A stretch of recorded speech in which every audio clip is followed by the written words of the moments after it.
So, yeah, so I guess going back to last year, Dom and I were kind of getting him ready for a 100 miler that we were planning on doing in Zion, Utah. And I was going to go out and be his pacer. And um, basically, we had just been doing a bunch of training to get him ready for that, get myself ready for that as well. And leading up to that event, obviously everything happened with COVID last year, and the event was canceled. And that was pretty much like a month before the event. So we were getting to our peak training. We were kind of into our last final taper into heading into the event, and everything kind of just got shut down from there. So we were really just looking for a way to be able to put all of that training to some kind of good rather than just running for a year straight and logging hundreds and hundreds of miles for absolutely nothing. Yeah. So it was literally just on a training run that Dom and I just kind of started talking and like, hey, maybe we should try and do some kind of fundraiser for this. And we talked a little bit more after the run and started throwing some ideas back and forth, and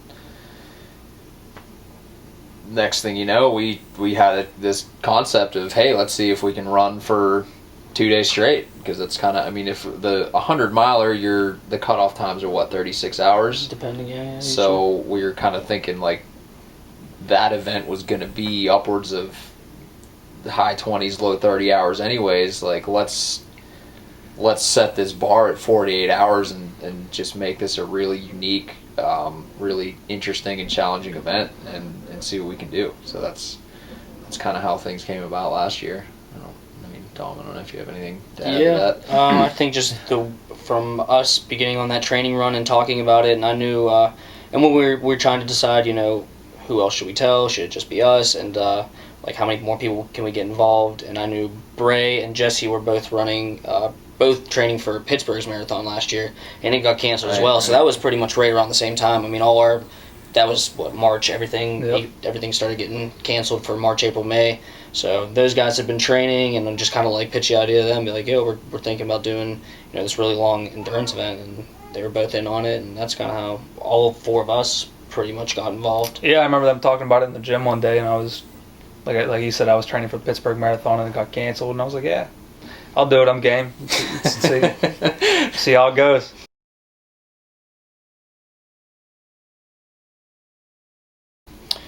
So last year wasn't too bad, other than, I think we made a lot of mistakes of how we started. We started off really hot. We were feeling really good. I think we were running our loops really fast, trying to get as much distance as we possibly could, which... The speed lap challenge? Yeah. Terrible idea.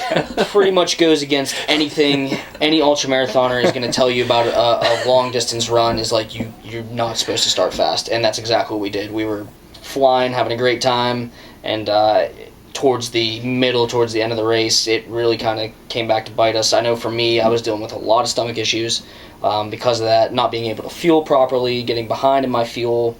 It happened to be like one of the hottest days of the year, I feel like, that year, or that day, 2 days when we were running, so we were dealing with heat that we hadn't normally dealt with, so hydration was all just like out the window. The loop itself was really hard and kind of broke you down on a mental toll. So last year it set the bar high. It was a really good learning experience, and I think it ultimately led to the success that we had this year. Like, if we wouldn't have went through all that and wouldn't have made the mistakes in that first year, we would not have been as successful as we were this year. I know, at least for myself and for probably these guys as well. Yeah, I think some things we learned last year too was just, Dom touched on a little bit, but just the course layout. I mean, we had a different location this year than we did last year, but just in general, the course layout we did last year was just super, super aggressive on the elevation, on the terrain, on the lack of flow in the trail, I guess you could say. I mean, it was a lot of short, tight sections, quick turns back and forth, and that was just, it made it really, really difficult to get any kind of flow going in your running and any kind of like steady state endurance going, because it was almost like an agility course through the woods. So it made it super challenging, but at the same time, I think just for the goal of the accumulating as many miles as possible in a trail run, especially being that this is a fundraiser, I mean, we kind of, I don't want to say we rolled back the difficulty of the loop this year, because it was still super technical with rocks, and there was still definitely some elevation on it, but I think it just had a better flow to it, yeah, to sure. allow you to get in a better rhythm of running, to be able to keep that consistent pace, versus last year was just brutal. Terrible. Yeah, I mean, last year, I mean, being that was my first time ever doing something of, long distance endurance, I had trouble with just the whole aspect of fueling for it, and just dealing with that of your body, and like he was saying, just the terrain was crazy. And when he says it's difficult, trust me, that terrain was difficult for sure. But it was fun. I mean, we had a lot of fun, and it sucked, but part of that's the fun of it. We definitely, like Dom said, starting off like that, we made a bunch of improvements, and that got us to where we are this year. And this year, I think, went excellent. So we can only improve from there on. So.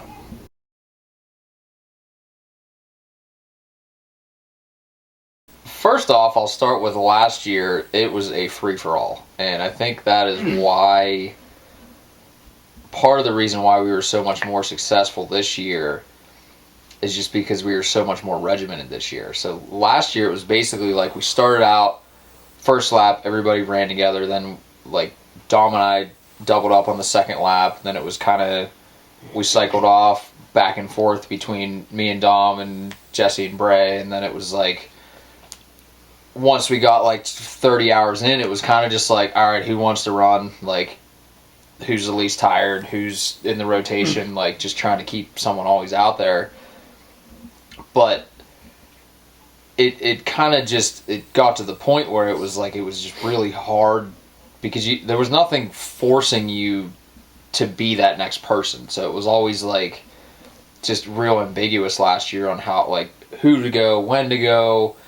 Some people were like, some laps are longer than others, so then you're taking longer breaks, and some people had to take shorter breaks, and it was just kind of like, it's just all over the place. So that was one of the big things that we tried to do better with this year, is going into it, we all had established the mileage goals that we wanted to reach. And basically what I did was just took those mileage goals from each one of us, put that into an Excel sheet, and then broke out each 48-hour block to make sure that at the top of each hour we were sending another runner. So at the start of every single hour, someone new was going out on the trail, and then that way it was like always, during every single hour, you always had someone running. And then basically just kind of created a little algorithm within that Excel sheet that moved people around and filled different spaces, so that there was a couple of different criteria we had. I wanted to try and keep everybody doubled up as much as possible at night. So just from a safety standpoint, and just also it's just way easier to run night loops, and especially on the second night when you're not by yourself. That didn't entirely happen. It happened pretty well, but there was still some stuff where we had to do it alone this year. But just in general, it was, for the most part, there was at least two of us running almost the entire time. But what we ended up actually figuring out, that kind of towards the later stages of the race, it almost seemed easier to run 2 consecutive laps and then take a longer break, rather than hour on, hour off, hour on, hour off. So that's something that I think for next year we're definitely going to look into, the spacing of it, and like doing double laps and triple laps, and then taking a 2-hour break versus just always hour on, hour off, hour on, hour off. Because I think for the fueling side of it too, it gives you a longer break to actually digest your food, and then go out, and then you can kind of just fuel as you're running for the second lap. But yeah, so it was, the gist of it was basically there was always at least one person starting at the top of every hour. Most of the time there was 2 people starting at the top of every hour, and then in the evenings we had it so where it was a staggered schedule between all four of us, but the way it worked is you basically ran 3 laps in a row, like 3 hours in a row, and then you got to take your sleep break. And then while you were staggering off, so like I would run my last of my 3 hours, the last hour of my 3 hours would be the first hour of Dom's 3 hours, and he would run his 3 hours, and then the last hour of his third hour was the first hour of Jesse's 3 hours, and then by the time Jesse was done, I would come back in with Jesse because I would have been done with my 3 hour sleep break at that point. And you say 3 hour sleep break, but you come back, you fuel, you hang out, you rest, you get about an hour and a half of sleep, you get up, you warm up, that sort of thing. So that's kind of how we had it. Like you'd stack 3 hours of running and then you'd get 3 hours off, staggered with everybody to allow all four of us to get that 3 hour break each night. So that was basically the gist of it. But I think having that schedule there was huge in getting us to actually 100, in my opinion. I think just Definitely. because it Just gave you something to look at. Yeah, it's just discipline yourself to it. Exactly. It like where last year it was almost like, okay, do I go? Do I not go? Should I take a little I longer don't break? want to, but I will. Yeah. Where this year it was like we were basically just like all had the mindset we were kind of just slaves to the schedule. It was like you just do what the schedule says, figure out a way to make it happen. We're all in pain. None of us want to go out for that next lap when we're 30 some hours in, but we were just all super disciplined to that schedule, and I think that was huge in getting us to where we wanted to be. Yeah, especially because out of all the things you're trying to think about, when you don't have to think about the schedule or when you're going to run, it makes a huge difference. When you're trying to stay focused on hydration, you're trying to stay focused on your fuel, a little bit of sleep, taking care of minor injuries and stuff like that. When you have something that just tells you when to go run, you don't got to worry about it. You don't got to worry about anything else. You set your alarm. You're back on the trail when your alarm goes off, and I think that just was a huge weight off our shoulders and made it just run so much smoother this year. And that was a game changer for sure, having that schedule around, I think. And I think mentally too, I know at least for me, it made the question you're asking yourself not can I do this, but how can I do this? Yeah. Which is a different way to look at it. It wasn't like, oh man, can I really go do another lap? Yeah. It was like, I have to go do another lap. Yeah. How do I make this work? Yeah. And I think just having that mindset allowed you to push yourself a lot further.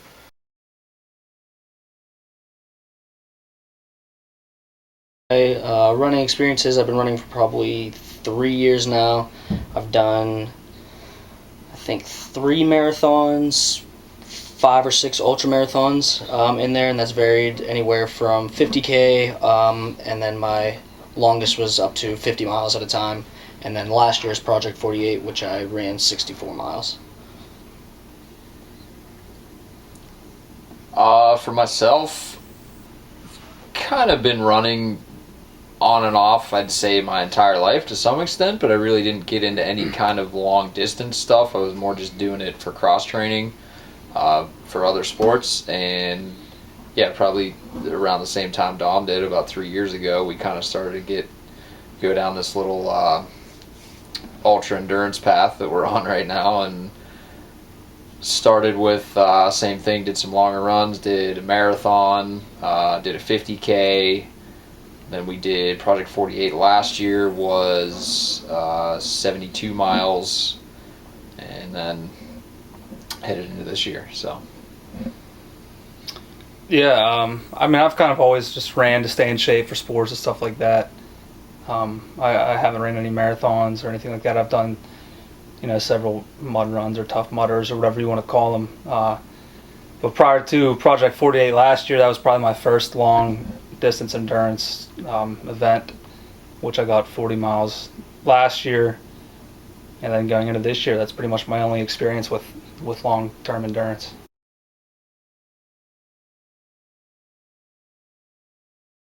For myself, some of the highs, going through this, we had kind of set some team goals and some individual goals that we wanted to reach, and within those individual goals, Josh and I were talking about trying to run 100 miles. So for one of the highs, for me personally, was just getting to that number, getting to 100 miles. That was going to be the farthest we'd have ever run or kind of pushed ourselves. So that was one of the best feelings, was coming into the final stages of the day on Sunday, knowing that we're going to hit that 100-mile mark. Because the way we did it this year, which was different than last year, we set up a schedule, and it made it much easier to make that goal attainable. The previous year, we were kind of just almost running when we felt like it, or like taking longer breaks. It didn't flow as well.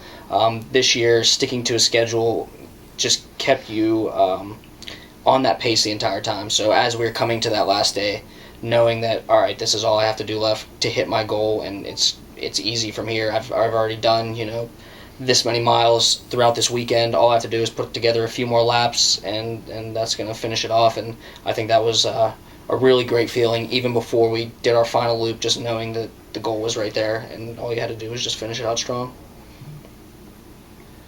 Yeah, I definitely. I mean, for me too, I had always in the back of my mind, once we kind of got into this, wanted that's just a huge milestone as an ultra runner, to get that first 100 under your belt.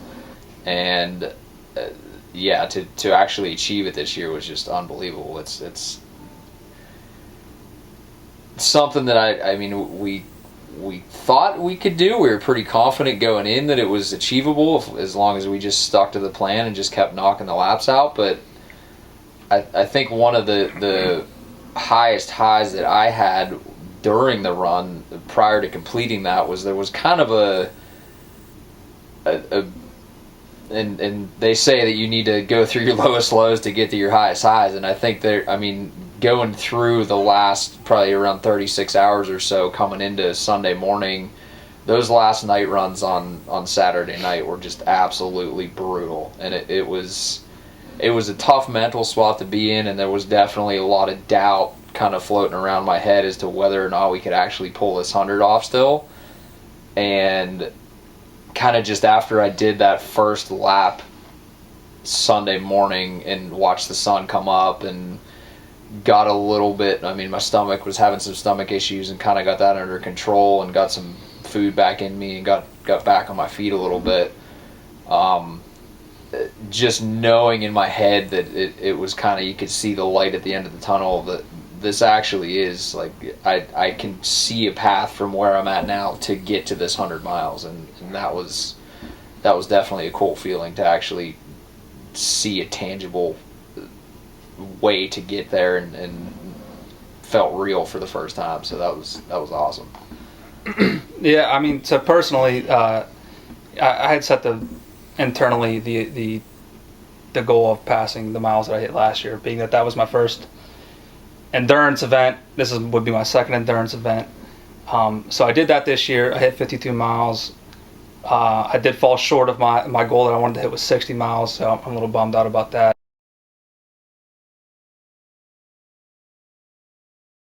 As far as the lows go, when we came into the second night, Josh and I had just finished putting together 12 miles, so we ran 3 loops all in a row, and we did this intentionally so we'd have a little bit longer time to sleep during the night. And I remember waking up in the middle of the night a few times, actually, during my night runs, to where it was getting to the point where I was falling asleep walking on the trail. I was moving really slow. A lot of it was more of like I was hiking. I wasn't even running for probably a good 3, 4, 5 laps in a row, to where I couldn't even string together running more than 30 yards without being in pain or tired or anything like that. And I just remember points in time where, like, I knew what time I had to run. We'd set an alarm, try and get a 20 to 30 minute nap in. The alarm would go off, and Josh would say, all right, it's time to go. And there were just multiple times where I wanted to tell him, be like, I don't want to go. I don't want to go, back out there and try and hit the 100-mile goal. I want to stay right next to this fire. I want to sit here and be warm. I don't want to go back out into the dark. Believe me, I didn't want to tell you that I had to go. And that, probably as much as you didn't want to go. Yeah, and hearing that every time, just hearing, like, I would be a little bit of asleep and just hear, Dom, it's time to go, was definitely one of the low points. And it ultimately led me into, that high point that I had of where I was starting to move slower and everything like that. And I remember coming back to the fire and just realized that I was throwing myself a little pity party, and that I was, just feeling down on myself and bad on myself, and it kind of just woke me up to realize, all right, this next lap, I don't care what I feel like, I'm going to run the entire thing. And then once I kind of switched that mindset of feeling bad for myself and feeling down for myself to I'm just going to go out here and attack this no matter what, it completely changed how I finished that whole last Sunday. I think my Sunday would have went much worse if I would have continued down in that low mindset of just feeling bad for myself, and coming to that conclusion was a really big boost to help reach our goals and finish the day strong. Yeah, I mean, there was definitely some lows out there for sure. I think for me, I kind of had two different points in time that kind of stick out, and it's weird. I actually had a very similar issue last year where it was just seems like somewhere around the halfway mark, I would just get a little bit behind on fueling, and then I would try and make up for that by eating too much, and then I would just have gnarly knots in my stomach for like a 6-hour window where it was just made it really hard to eat. It was kind of, you just have that like shortness of breath where you can't, like your stomach's not right, you can't get fuel in. And it happened both years. I tried to make some changes from this year to last year, and I think it was definitely better this year than it was last year, but I still something that I had to push through, and it was definitely a rough time to get, because when you get behind like that, it's such a delicate balance because you want to eat, but then the more you eat, the worse your stomach feels, but the less you eat, the worse the laps feel because you're starting to lose energy. So it's kind of, it's like you just can't win either way. So you're kind of, you basically, like the way to fix that is basically you just got to not eat or eat very minimal for a few laps until your stomach kind of gets settled and catches back up. But the problem with that is those few laps are brutal because you have zero energy doing it. So, that was definitely a struggle. The second significant low that I can remember is it was the end of the third lap that Dom had just mentioned on where we strung 3 together at the end of the second night.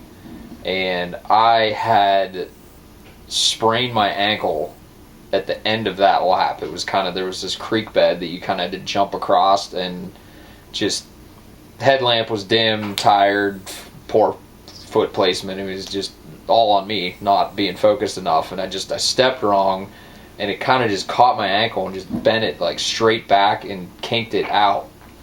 And I caught myself with my other foot. I didn't go down, and I don't think it was that bad of a sprain. Like if it was any other sprain, you'd probably tape it up and keep going, but I mean I did anyways. But at that point in the time, like all your connective tissue's already so weak, your muscles are already so fatigued. You're deep into it at that point. Yeah, like everything else is just, it just made it that much less strength that I had in that leg. And I came back from that lap, and I was like, all right, if I can just get through this lap, then I get a little bit of time to sleep. And we talk about our sleep breaks, it's like an hour and 40 minutes at most. But I just remember coming back, the first lap I did after that break, that ankle was locked up. Like I taped it as good as I could and just pushed through that whole lap. But I mean, I think we pretty much power hiked that whole thing. Because it was dark. Yep, it was the middle of the second night. Like you're getting tired, you're getting fatigued, and that was brutal getting through that. But it was at the same time, it was almost like going into that lap is like, I don't know how it's going to work. Like, I don't know if I can even keep going at this point. And I made it through that lap. And I remember, like, coming back from that lap being like, all right, this is really going to suck from here on out, but it's not impossible. Like, I can still knock the laps off. They might take me longer. I might need to slow down. I'm probably going to have to retape this thing after every other lap or whatever I got to do. But it was like getting through that lap, it just showed me that, okay, this is still possible to keep going. Like I still have that hope of, I gotta figure this out somehow, but I can still keep going. Like it's still achievable. So there's definitely a dark spot in my weekend. But yeah, I mean I would say I fell short of a few miles where I wanted to hit. So I mean that, personally that was definitely one of my lows. but just being out there, I mean, I reached a certain point. It was around in the 40 mile range where my legs, they weren't working. They weren't really working as much as they should have been. And that goes back to, training and all that. But, you learn from it and you grind through it. And I'm just happy to be out there with these guys.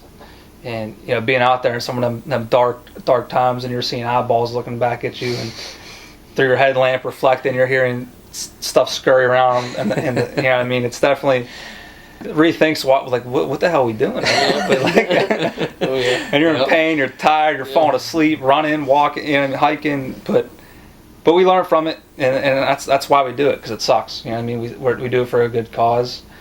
We like pushing ourselves, we like challenging ourselves, and if we didn't, we'd be lying if we told you we didn't like the pain of it. So that's why we're here.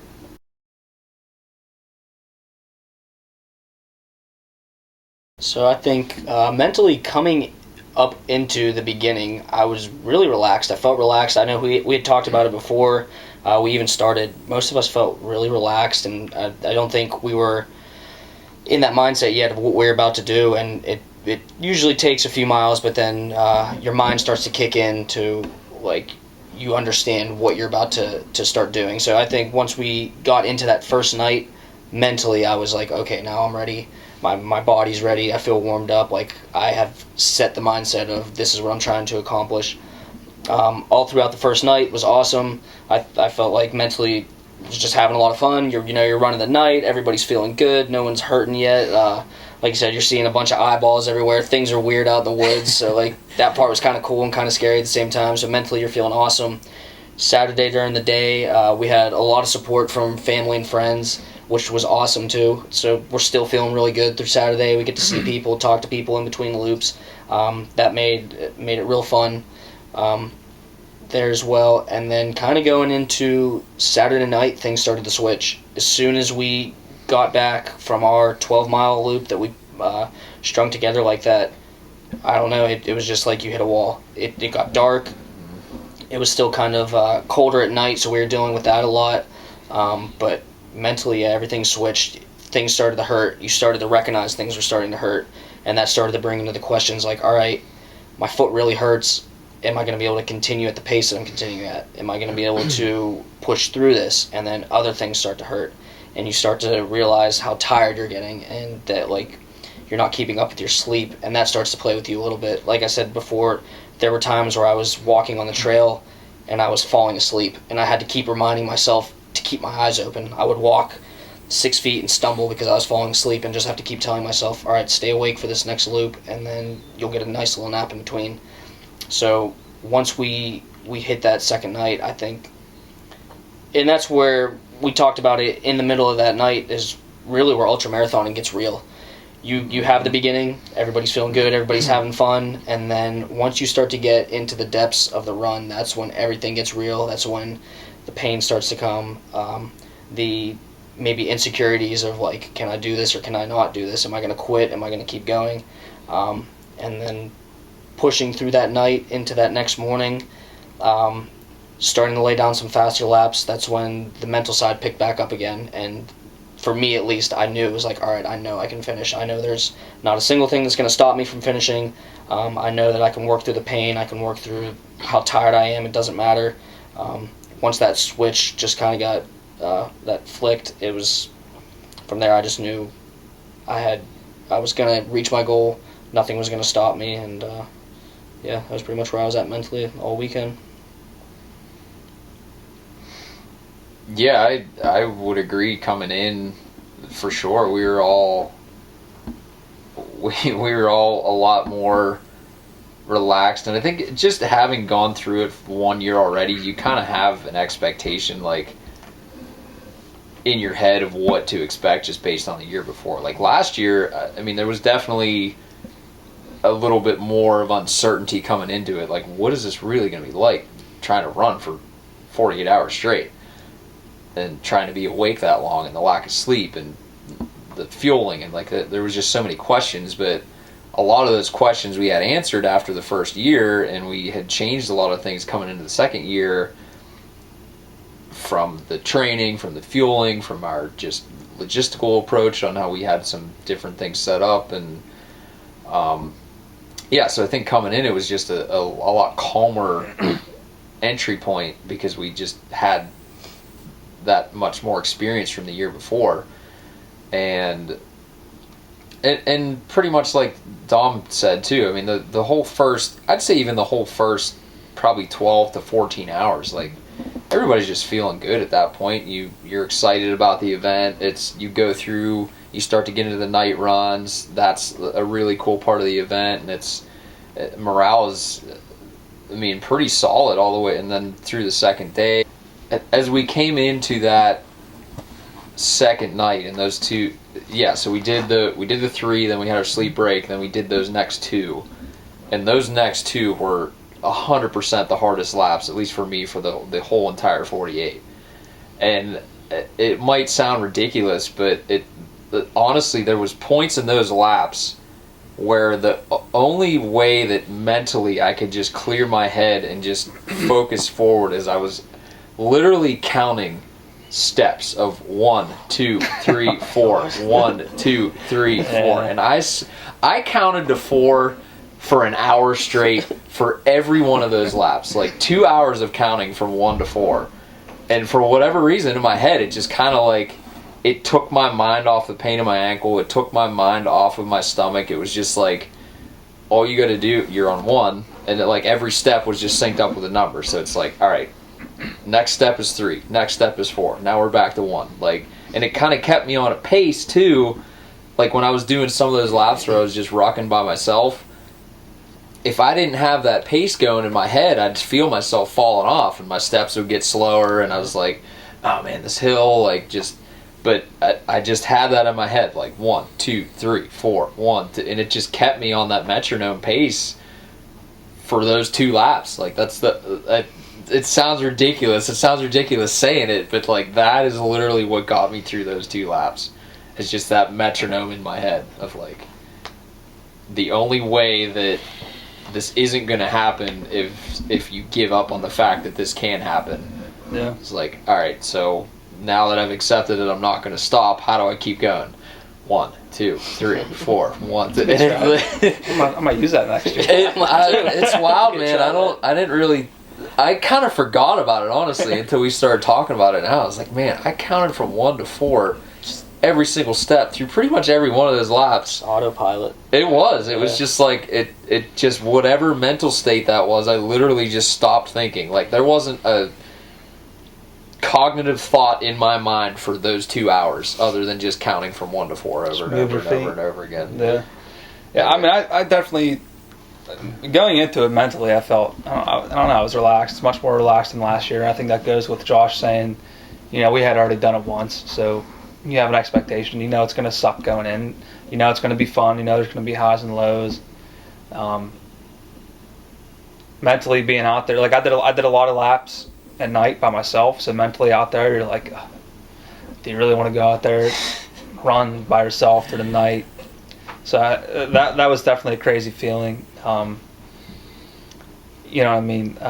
Just going through, just like I said, it all goes back, I keep saying training, but like, when I mean I didn't train, I ran like 4 miles 3 different times before this. You know what I mean? So like, but that goes to show you the aspect of how mental it really is. Like, if you would ask me, hey, are you going to go run 50 miles tomorrow?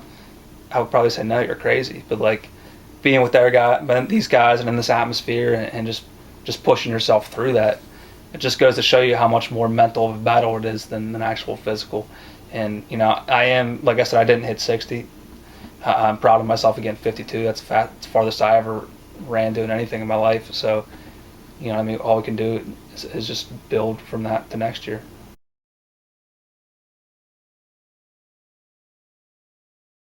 So for me, going into it, obviously a lot of it is carb-based. You want just the things that digest really quickly, the fast sugars to give you energy for the 4-mile loop. The 4-mile loop was taken anywhere between 50 to an hour, 15 hour, 20 minutes at some of the slows. So you just want some quick sugar that's going to provide you with that energy to get that loop done.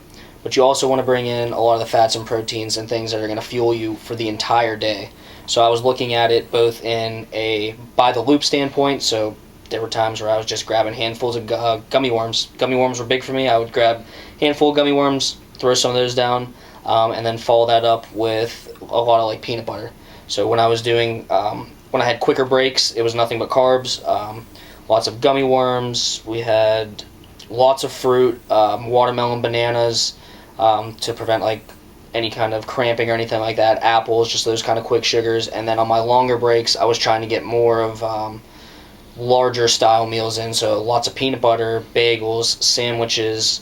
We had beef jerky laying around, a lot of that. Just things that would give me a little bit more of that I'm feeling kind of full feeling instead of just scarfing down candy. There was a lot of, I think a couple of times in the morning we had donuts, which was awesome because that gives you that sweet, sugary, taste that you want. Muffins, that kind of stuff. So it was a lot of just a little bit of everything. I tried not to stay at one thing for too long. I know personally when I go through races, if I stay on one fuel source for too long, my body gets sick of it and it starts to reject it. So I was just trying to keep the variables high. I think at one point in the morning I was eating a McDonald's breakfast sandwich and pairing that up with the sour gummy worms. And the people were coming in, they're like, man, I didn't know this is what runners ate. And I was like, this is exactly what runners eat. Put it on the sandwich.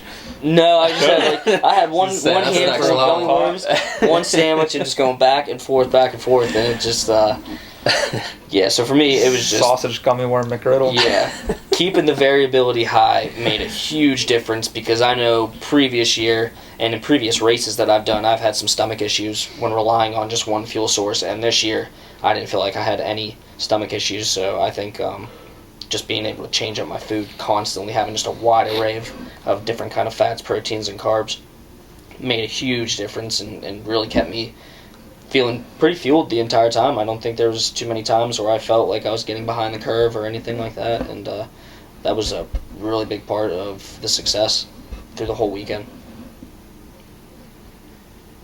Yeah, I think, definitely a similar approach for myself.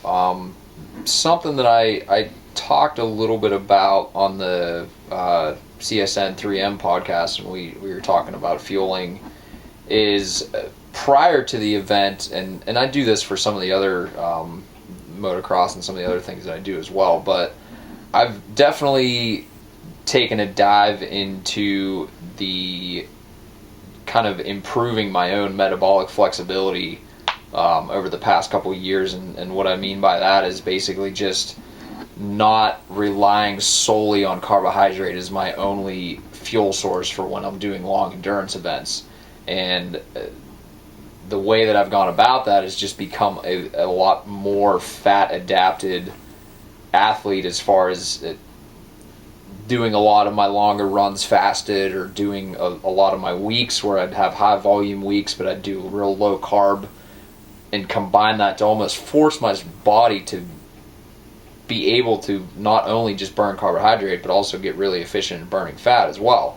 So that way I kind of have that second energy pathway to fall back on if I just lose track of my glycogen stores a little bit, or my glycogen level in my muscles falls too low because I didn't get enough in between laps.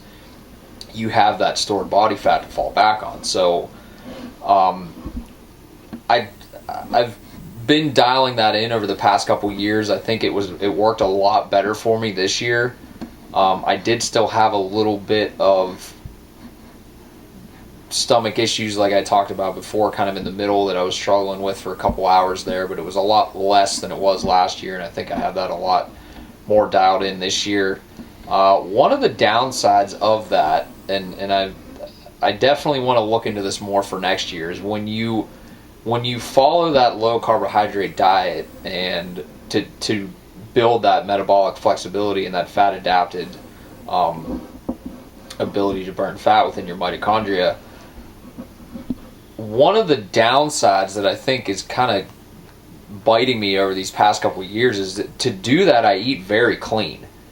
So my body is not really used to processing grabbing a McDonald's sandwich or grabbing a donut or grabbing, like, yeah.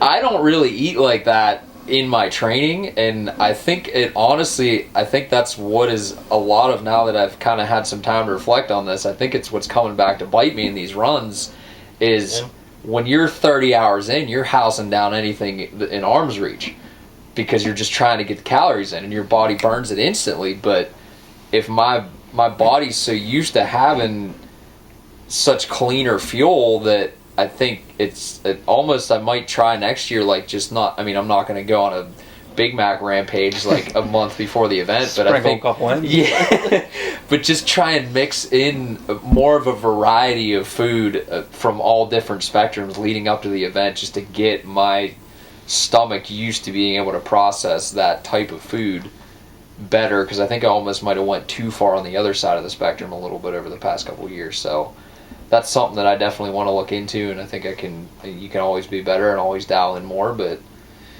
that's what next year's for. Yeah, I would definitely take fueling this year as one of the things that I did pretty well for myself. I was kind of on the same rate as Dawn was. I was just kind of trying to keep changing it up. Gummy worms were huge. A lot of carbs, stuff like macaroni salad, bananas, apples, stuff like that, and the peanut butter, trail mix, add in the fats. I mean, like I said, I'm pretty inexperienced with the whole fueling of the endurance, but I think I did do pretty well with that as far as just mixing it up and keeping my body going with what it needed to go.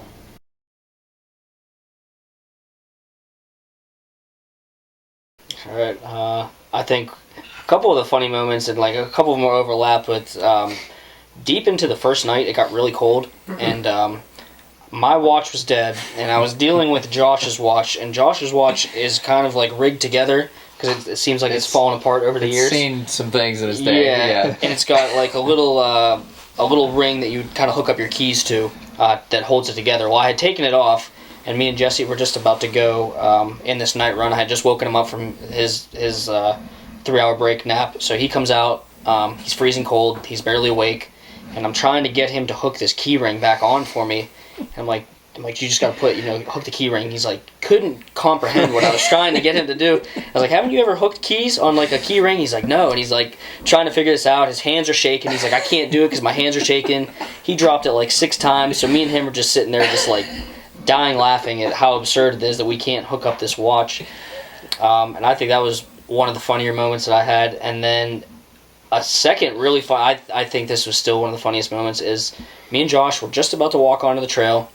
We're setting up our watches and everything. We're ready at the start point, and all of a sudden, this squirrel, this squirrel falls from like 30 feet out of this tree directly right in front. I mean, we're just about to go. We're getting hyped up, like, all right, we're gonna go grind this out. And then all of a sudden, this squirrel just falls directly in front of us, bounces off the ground, just takes off into the woods. And we just looked at each other, like, did that really just happen? Or we both like really tired and that wasn't real, or did that really just happen? And it was just like one of those really goofy, funny things that we just stumbled upon. Yeah, it was like broad daylight. Yeah, like, it definitely happened. We just turned and looked at each other and we're like, what in the hell was that? And it was just something that every time I was going to go for a loop, I just thought about and I laughed, and it kind of brought back any kind of seriousness of what we're doing and any kind of mental strain. It just brought that back because you had something to laugh at, and it made the loops easier, and it was just funny to picture that in my head and just go over that over and over again. But those were two just funnier moments that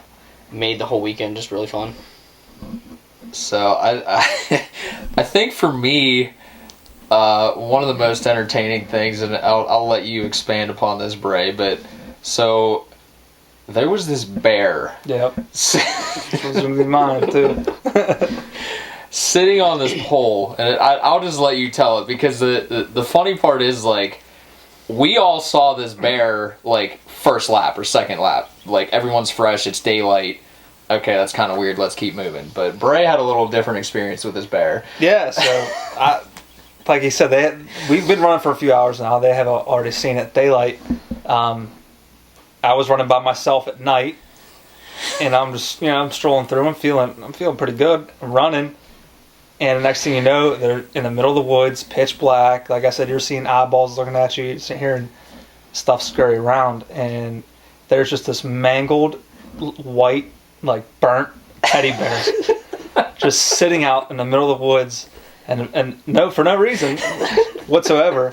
And I'm thinking the whole time, I'm thinking to myself, I'm like, did anybody else see this? Am I losing my mind? Or like I don't know. And you can just picture your imagination's going 1,000 different ways. You're outside running for the next hour, and you're like, why is this out here? So that was definitely freaked me out a little bit. Who's out here burning teddy bears? Yeah, and it was looking right at me, and I'm like, all right, we just gotta keep going. Just don't look back and keep rolling. But they did see it. When I got back, I found out that they saw it. And I was like, all right, that made me feel a little bit better. It's one of my biggest regrets of this entire run is not grabbing that and moving it somewhere else. I see. I put it right in the middle of the trail. And I thought about that, and I was like, yeah, but don't do it. Don't. I was afraid to touch then it. you're cursed or something. Yeah. If you would have came back in that next loop and that teddy bear was sitting right in the middle of the trail just looking at you, I mean, that would have been the end of the weekend right there. Or like you come back to the fire and no one's there, but the bear's sitting in the chair. God. That's your mind's just thinking of everything a million different ways.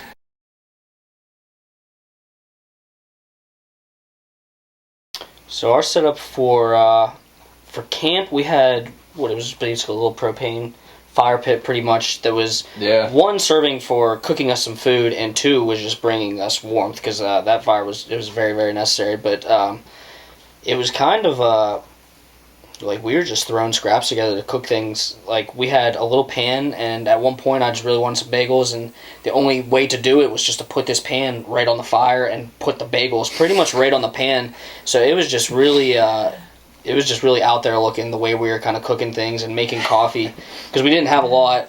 We didn't want to pack too much or anything like that. So anything we could do to warm up food, it looked really silly when people were walking by like, this is the best you can do. I'm like, yeah, this is kind of the best we can do. For sleeping, for me, a lot of it was, the first few hours were in my car, which wasn't too bad. I was kind of just stretched out in the back seat and everything. And then after that, just kind of sleeping in the camping chair. I think some of the best sleeps I had were coming sitting right next to that fire, pull a blanket over top of my head, and that was it. Just fall asleep in the camping chair, hope the blanket didn't catch on fire. By the time I had to wake up and run my next loop, but it was kind of we just threw a little spot together and just rolled with it. Every hour was kind of different. It wasn't like I was sleeping in the same spots or doing anything like that, so it was kind of fun just to deal with the randomness of our little setup there, which I thought was pretty cool. Yeah, I think that almost makes the event is just like the primitive nature of the setup. It's like you're basically just going out there and on bare minimum essentials of like the least amount you could possibly need to get through this is what we're trying to do it on, just because it's I think that, like I said, it really defines the event, and just trying to step out away from a modern civilization as we know it and get back into like just almost survival mode, especially later into the stages of the event. So yeah, I mean,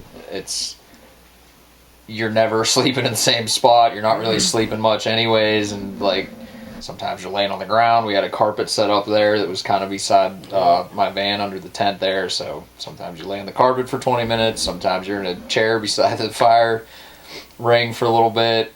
I remember laying on a table for a little bit and just making it work. That's the fun of it. Yeah, I mean, we definitely had a better setup than we did last year.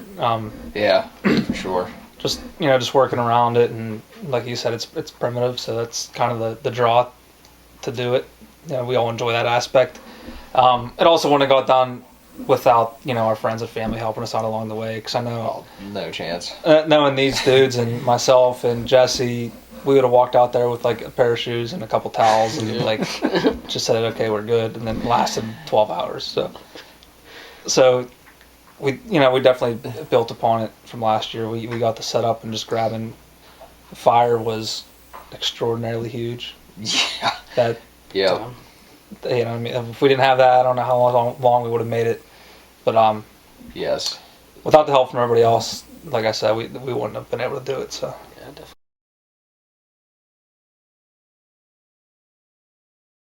So After Effects for me, I would say through most of that following week, I had a lot of swelling in my ankles and my feet. Especially the front of my ankles were pretty swollen, pretty good, black and blue in the feet. That was pretty much my main problems from the knees down. My hips were pretty good and everything like that, but from the knees down, just achy, not really able to move. Every time I had to walk up and down stairs for the first 2 days were just me hugging the rail, trying not to fall down the stairs, and just like taking 20 minutes to make it up the stairs. We were talking about this before. I think one of the weirder things that I noticed I felt for pretty much the whole week was just a level of fogginess in my head. Like I was not able to think as clearly or as sharply as a normal day-to-day week. There were times where I would try and do a simple task of, just getting ready in the morning, and I'd be running back and forth from my room to the kitchen 6 times, not making any kind of progress to get ready to walk out of my apartment for the day. And I would just like stop in the middle and be like, what am I doing right now? Why can't I, formulate these thoughts and get it done?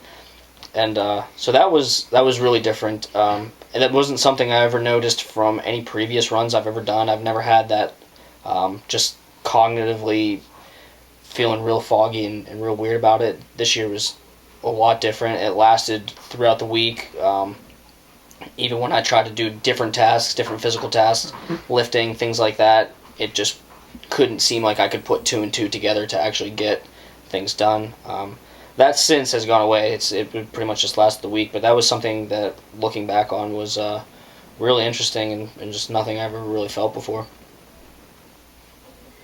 Yeah, I definitely very similar story on my end. I think just expanding on the cognitive a little bit. Yeah, it's crazy when you deplete yourself that much, like just how much it actually takes out of you mentally. Like obviously the physical recovery, like yeah, for me I was definitely struggling with some ankle issues. It's still not quite right, but for the most part, you do some ice baths, you do some sauna, you take a few days easy. Like physically, you're good in not good, but you're pretty much back to a functional level in 3 or 4 days.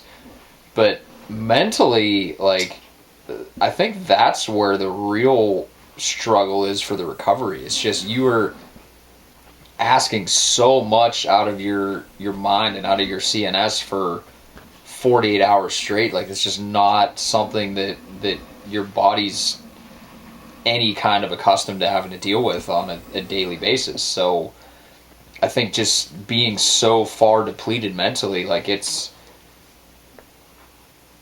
from just trying to put thoughts together. Even, I mean, I noticed like the first couple of days, even when you're just having conversations with people and you can't think of words that like Yeah, single syllable words that should be real easy yeah. to say. You just can't, like, your mind is just really slow, and it's just like I even notice still, like, for myself, like when I'm doing any kind of high intensity, and just for context in this video, it's Wednesday, so we're like a week and a half post run at this point.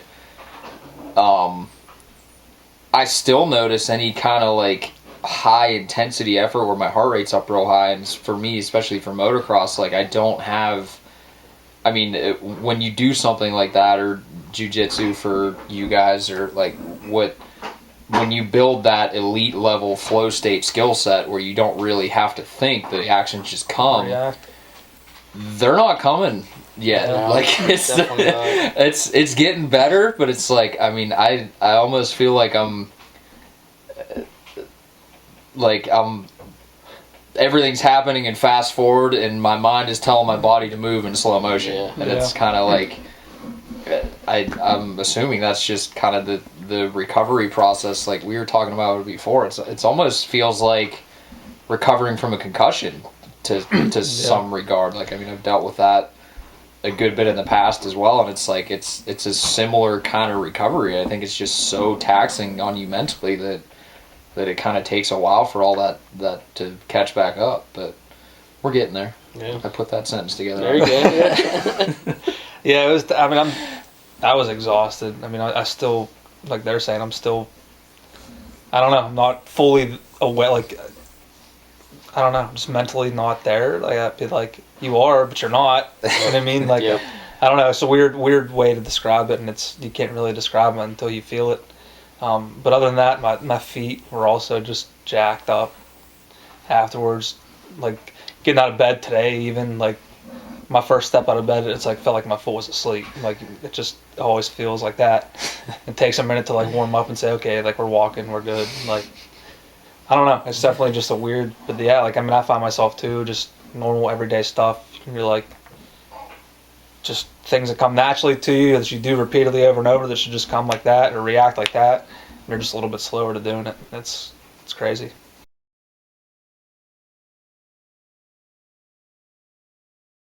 I think for next year, just continuing to grow Project 48 as not just being what us four do for charity, but maybe what we're trying to do is get more people involved, get teams together of more people that want to do it alongside with us. That way, we're just reaching more people, finding just a small group of like-minded people that are like us that want to challenge themselves and growing it and just being able to experience that with other people. Because I think one of the coolest things about, for me at least, ultra marathoning and the high endurance and everything like that is I do like to experience it myself, but I love it when other people get to experience what I experience. Like when I'm out on some of those gnarlier runs, I'm like, oh man, I wish everybody that I trained with was out there with me, like they could experience like this, because it's that cool. It's that just different and kind of mentally life changing, I guess you'd almost say. Like there are times where you just want other people to experience it. So I think for next year it'd be cool to have a lot more people out there with us, kind of doing the same thing, bring some competition to it, a little more challenge, and that's what I'd really like to see for next year. Yeah, I agree. I mean, I think we definitely want to try and find a way to get more people involved than just the four of us. I think that's probably the number one goal moving into next year, is to try and expand this at a level where we can actually have participants other than just the four of us. And I mean, there's a lot of different ways that we talked about doing that. I mean, whether we make it more approachable for someone who isn't necessarily an ultra athlete, if we want to just break it up into, you can either participate for a 12-hour block or 24 or something like that. That's something we talked about too. But 100%, we definitely want to try and get to the point where we can have more teams of four doing the entire 48 hours with us would be awesome. I think it just sharing in this experience, and it's incredible that we can do this for charity and put everything to a good cause like we have. But I almost think we get just as much out of it for ourselves. Like it's such a mind altering experience, to where when you put yourself through something like that, you kind of just think about the rest of the world a little differently. It's like if you're having a bad day or something's not going right, it's like, man, this really isn't that bad anymore. It's like, it's take yourself back to 3 a.m. 4 a.m. Yeah, 30 hours in. Yeah, and it's like your perception of what bad or what a tough day is just completely changed once you go through something like that. And I think for the better. I mean, I think it just allows you to be happier day to day, like, and just in a better mood with a better mindset, because you're not, if something goes wrong, you don't have that, oh man, this, like, why does everything suck, why is this happening to me kind of attitude. It's more just like, well, this could always be worse. Like, yeah. So it's I think it's a really good experience for people to go through, to really just expand themselves mentally and get in a better state of mind day to day and live a happier life. And I think there's goal number one for next year is to get more people to be able to experience that. So yeah, I would agree. I mean, I think we started this with just us four. Our goal is to build it up and get more people involved, and there's definitely different ways we can do that, but like they were saying, it's not just, it's a win-win. I mean, you're doing something for a good cause, and you're also doing something that for yourself is just like, it's a crazy feeling that you're not going to feel unless you actually do it. You're building bonds with people, special bonds with people that you're never going to build unless you endure something like that with them or conquer those goals that you want to do with them. And on top of that, you're just proving to yourself like what your mind and what your body is capable of. And then at the end of the day, it's all going to a good cause. So we're definitely focused, and I think we came a long way from last year. I mean, we built this up way bigger than we did last year. I mean, the radio stations, the podcasts. I mean, we're in the right direction. So, hopefully, just step by step, year by year, we can make this something that's hopefully really big in the next few years.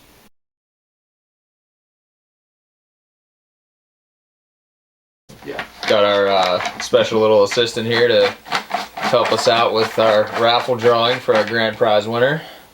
Go ahead, buddy. See what you got, bud. He just... Nope. He's working on it.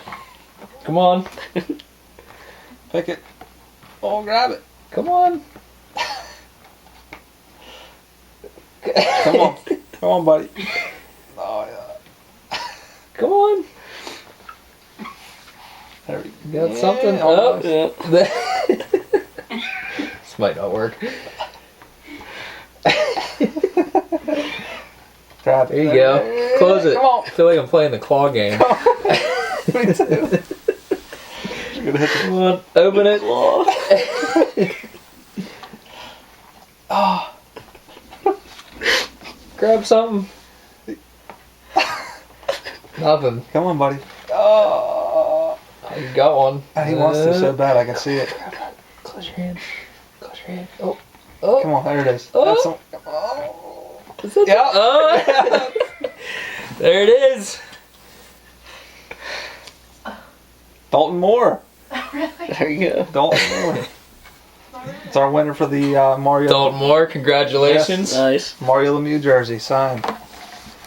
Picked by Picked by Talon. special guest.